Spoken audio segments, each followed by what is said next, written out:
We make dental billing and insurance easier to understand. Subscribe to stay updated and help us grow the channel.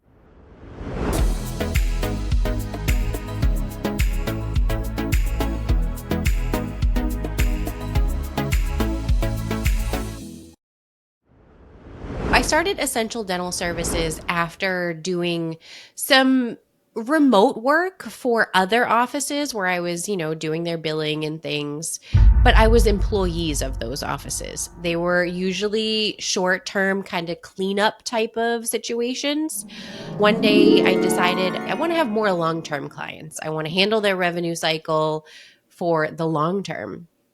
And I don't think I really told them about it until I had maybe a handful of clients and I was like, okay, maybe this is something a little bit more than a side hustle at this point.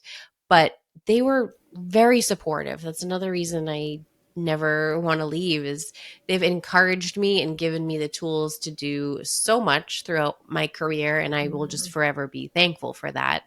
But they're super supportive and that's nice. I know that I just couldn't find that many places. Essential Dental was really, really humble beginnings. And I like to sort of tell this story. It's embarrassing, but it's the truth.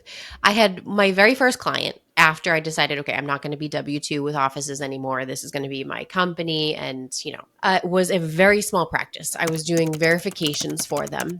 I was way undercharging. I was charging them $40 a month. I was charging obscenely low. Yes, I know. It was crazy. I think I was charging like $1 a verification or something. A few months after that, I kind of came to and was like, okay, I got to start charging them more. And I did. And they were totally fine with that. I think they knew probably that they were really getting a bang for their buck there. From that time, then I started gaining more clients, charging them appropriately, building a small team. And I think within 3 years, I had a team of about 40. I don't like to get braggy about revenue, but we had monthly revenue in the 6 figures and then yearly revenue in the 7 figures. I just like to say those numbers, not because I was taking home $1 million, because I was not, right.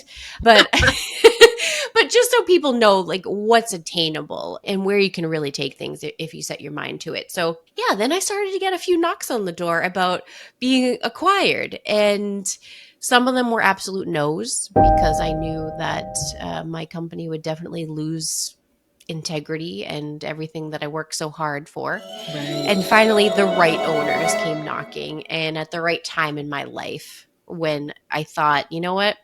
I'm missing a big piece here, which is tech. I did not have the means to build out tech, which you and I both know is the future of revenue cycle management. Yeah. And they also had like the soul too. I knew they were going to take good care of my team. I knew that they weren't going to shake things up too much, and I felt good about it. And I'm still on board with them for a little while, and it's nice for me to be able to take a little bit of a step back from like operations and all of that stuff and really get to see what they call and I call the future of dental billing. So If you learned something new today, subscribing is the best way to support the channel and keep learning with us. Would you like to hear more? Follow the link for the full episode.